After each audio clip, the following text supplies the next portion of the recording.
Estamos llegando a la parte de aplicaciones de compuestos de coordinación, sobre todo tratando de establecer con claridad cuáles son esas aplicaciones importantes.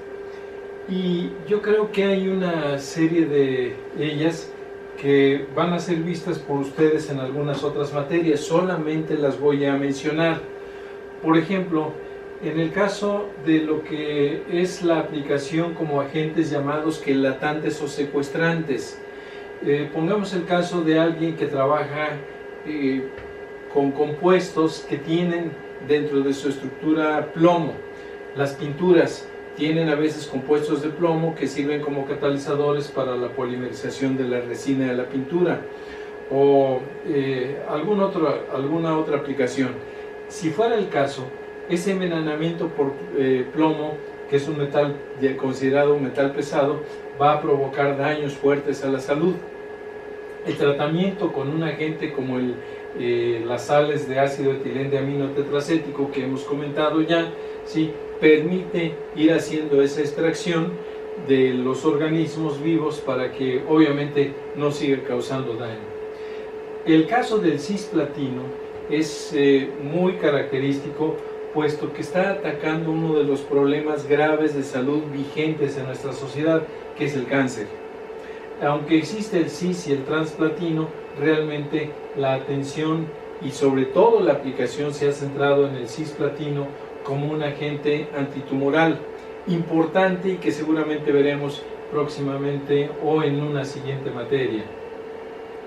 La parte del análisis químico, tanto gravimétrico como lo que es la parte de colorimetría, representa una gama importante de aplicaciones en términos cualitativos y cuantitativos, es decir, no solamente para identificar el tipo de metal o de componente de coordinación central que está considerado, sino también cuantificarlo. Por ejemplo, se puede hacer gravimétricamente si un compuesto como este que está mencionado, que es la dimetilglioxima, que es este ligante, dos de ellos coordinando al níquel, permiten que haya un producto precipitado. Cuantificado el precipitado y valorado estequiométricamente respecto al contenido de metal con los ligantes, permite determinar la cantidad de metal presente. Pero no solamente eso, tenemos también desarrollo de color. Ya hemos visto a través de lo que son las teorías de campo cristalino y campo ligante, cómo los compuestos de coordinación pueden desarrollar colores específicos con máximos en una longitud de onda.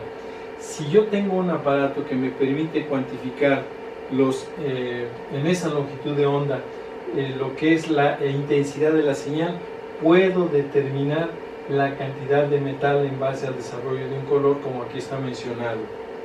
Otras de las aplicaciones que pueden darse son el desarrollo del color, sustancias que permiten que puedan haber color para aplicaciones varias, desde elaboración de tintas hasta inserción de esos colores en resinas, en polímeros, para dar toda una gama importante. El color, ya lo hemos mencionado, no solamente se da por sustancias de coordinación, compuestos de coordinación. Aquí tenemos el caso de la hidroxiantraquinona, de un color rojo intenso que ha sido empleado en muchas aplicaciones, pero sobre todo relacionado a la química de coordinación tenemos el caso de las talocianinas. La talocianina de cobre, que no es otra cosa más que un macroligante cíclico, así se le llama, ¿sí?, en donde estos 4 nitrógenos están coordinando al cobre en un estado de oxidación 2, permite una sustancia de un desarrollo de un color azul intenso. Si yo pudiera cambiar, y puedo cambiar el metal aquí, la variación del color se da, y entonces puedo tener una gama de posibilidades en términos también de aplicaciones importantes. Yo creo que la parte que viene, que es la extracción de metales, ya la hemos visto previamente, pero quiero traer la colación porque representa un aspecto importante en la obtención de metales preciosos, específicamente la minería. Anteriormente y antiguamente, en la época de la colonia, por mencionar, ¿sí?, se tenía la extracción de metales preciosos, de oro específicamente, ¿sí?, por métodos físicos. Nosotros sabemos que la densidad del oro, de la plata, de esos metales preciosos es mayor que la arena, que la arcilla. Entonces, si yo tengo un tanque, o vamos a poner el caso del gambusino, ¿sí?, que llega y se coloca en un arroyo donde viene agua de las montañas y allá hay un filón de oro que el agua va desgranando para traer arena, arcilla, pero traer granos pequeños de oro.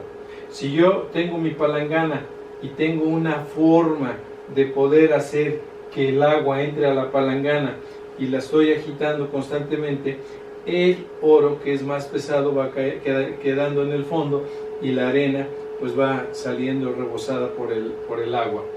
Entonces, al final de varias horas de trabajo, pues el gambusino va teniendo sus granos de oro, ¿sí?, que son pocos, a lo mejor algún gramo, 2 gramos, y bueno, pues es la forma de vida. Este sistema físico obviamente se adaptó a lo que eran cubas o grandes tanques de madera para que pudiera hacerse una extracción física, pero el problema es que a la hora de rebosar el agua se iban partículas de oro, es decir, no había una extracción 100% del metal. Este sistema químico permite una extracción total del metal, porque se está convirtiendo, como ya hemos visto, el metal revuelto con arena, con arcilla, ¿sí?, en una sal soluble en agua. Si esta sal soluble en agua la puedo filtrar, puedo entonces emplear un agente reductor como este para que al final de cuentas se obtenga lo que es un compuesto, el tetraciano zincato. Claro, aquí puede ser de sodio, de potasio, pero entonces estoy liberando al oro, lo estoy reduciendo. Primero lo estoy oxidando para transformarlo en una sal soluble en agua y después con este agente lo reduzco para poderlo liberar. Entonces son formas también muy apropiadas y utilizadas en la industria que permiten lo que es la extracción de estos metales preciosos. Pero algo que sí vamos a abordar más ampliamente es la acción catalítica de los metales de transición. La catálisis no solamente se lleva a cabo por metales de transición y sus derivados, pero voy a hacer hincapié en estas láminas que vienen en 2 tipos de catálisis, la homogénea y la heterogénea. Claro que existen más tipos de catálisis, aquí están mencionadas, ¿sí?, a través de alguna radiación de una región específica del espectro electromagnético, o con electricidad, o en varias fases también. En fin, la clasificación de la catálisis es variada. Pero yo quiero referirme sobre todo a la parte de catálisis homogénea, donde por el antecedente que seguramente ustedes tienen, nos estamos refiriendo a homogeneidad de las fases. Es decir, en un disolvente, puede ser un disolvente, puede ser agua, puede ser un disolvente orgánico, puede ser un disolvente iónico, vamos a tener al catalizador, vamos a tener el sustrato y vamos a tener también a los productos de esa catálisis. Entonces, es la misma fase. Generalmente la consideramos nosotros como fase líquida, que es la más convencional, pero puede ser gas o puede ser más escasamente el caso de los sólidos. Insisto, la parte de homogénea fase líquida es la más convencional. En el caso de la catálisis heterogénea, estamos hablando nosotros de catálisis llamada de superficie, porque tenemos nosotros un soporte donde existe un óxido o el metal presente, y ahí sobre esa superficie se hace pasar el sustrato para que ocurra la acción catalítica y tengamos nosotros los productos. Esto es importante porque cuando hablamos nosotros de catálisis, cada una de ellas tiene características particulares, ¿sí? Voy a hacer en estas primeras presentaciones énfasis en lo que es la catálisis heterogénea por metales de transición. No estamos hablando en este caso de compuestos de coordinación, pero sí de una parte muy importante en el uso y aplicación de los metales de transición. Insisto, la catálisis no es exclusiva de los metales de transición, pero es un área muy importante.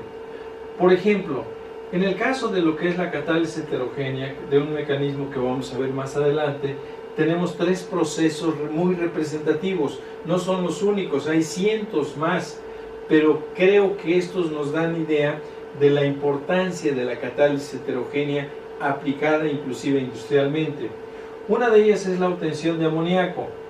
Si el nitrógeno con su triple ligadura y con su gran inertidad, por así decirlo, ¿sí?, se combinara con hidrógeno, con presión, con temperatura, pero no tuviéramos el catalizador que es hierro o un óxido de hierro, no se obtendría el amoníaco.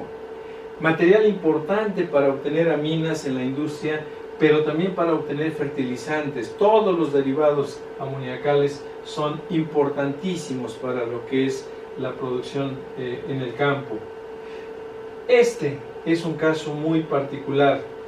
Dicen, sí, que un país tiene riqueza industrial dependiendo de la cantidad de ácido sulfúrico que produce y que consume. Si nosotros tenemos la combustión de azufre para obtener dióxido de azufre, la oxidación para lo que es el trióxido de azufre y el llamado anhidrido del ácido sulfúrico no se puede dar si no existen ciertas condiciones de temperatura, pero sobre todo un catalizador, que en este caso es el pentóxido de vanadio. Si nosotros llegamos a obtener el dióxido de azufre con algún proceso posterior, vamos a tener con la combinación de agua la obtención del ácido sulfúrico, que insisto, industrialmente es una parte importantísima en el desarrollo de una comunidad científica, pero sobre todo industrial. Y la parte también relacionada a lo que es la hidrogenación de olefinas o dobles ligaduras, ¿sí? Los catalizadores pueden ser níquel, pueden ser platino, estos metales soportados sobre alúmina o sobre alguna otra superficie, pero al final de cuentas lo que se está logrando es la hidrogenación de olefinas intermedias o terminales, como aquí se está representando. Esta catálisis homogénea, de la cual existen muchos más casos, es realmente sobresaliente en términos de la industrialización de un país. Veamos qué es lo que está sucediendo con cada uno de estos tipos de catálisis, porque insisto, aun cuando existen otros tipos de catálisis, vamos a centrar estas presentaciones hacia lo que es la homogénea y heterogénea. La heterogénea en forma inmediata y posteriormente en otras presentaciones la catálisis homogénea. Cada una de ellas tiene sus características particulares y en esta tabla están resumidas.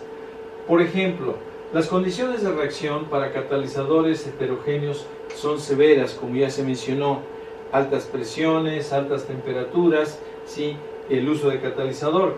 En el caso de la homogénea, las condiciones de catálisis son más suaves, temperaturas de 80, 100, 150 grados centígrados, tal vez un poco más.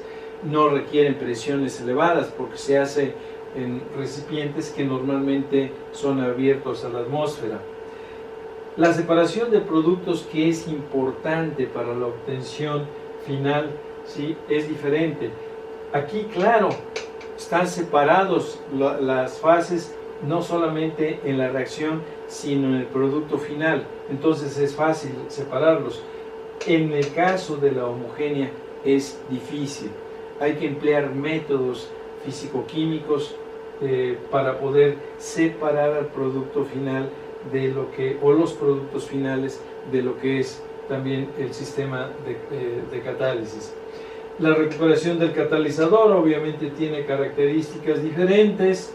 El tiempo de vida del catalizador es importante. Aquí es variable, puede que nos dure varios ciclos catalíticos, cientos o hasta miles de veces, pero puede que con pocos ciclos se agote el catalizador.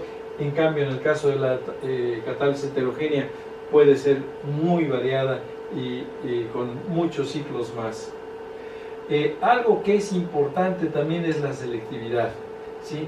En el caso de la catálisis heterogénea estamos hablando nosotros de una catálisis con una pobre o baja selectividad, mientras que aquí estamos hablando nosotros de una alta selectividad. Inclusive hay catálisis de tipo quimioselectiva o hasta estereoselectiva. A ese grado ha llegado la catálisis homogénea. Si nosotros utilizamos un catalizador, vamos a tener cuidado de que no se nos agote, que no se nos envenene, que si hay allí mezclado con nuestras materias primas algunos elementos indeseables como arsénico, azufre, fósforo, que pueden inactivar al catalizador. En este caso, ¿sí?, la catálisis heterogénea tiene mayor posibilidad de que haya esa inactivación, y en el caso de la catálisis homogénea es pobre realmente esa inactivación. Algo que también es importante y que nosotros vamos a ver es el mecanismo a través del cual se puede explicar el proceso catalítico heterogéneo y homogéneo. Vamos a ver que en el caso de la catálisis heterogénea no hay posibilidades de profundizar en un mecanismo muy específico. Hay ideas generales que también vamos a comentar y mecanismos propuestos, pero es muy diferente al caso de la catálisis homogénea. En el caso de la catálisis homogénea se ha llegado a establecer no solamente el mecanismo alrededor del metal central, sino inclusive cómo, variando las condiciones de un catalizador, que aquí sí adelanto desde este momento son compuestos de coordinación, puede ser modificada esa esfera de coordinación, ese entorno, para irle dando mayor especificidad, mayor rendimiento, pero sobre todo características más finas en cuanto a la obtención de productos químicos. Entonces, esta es un área en la que sí, de aquí en adelante, quiero hacer hincapié, porque nos va a representar realmente una gama de posibilidades muy amplia en términos del uso de metales de transición y de sus compuestos de coordinación.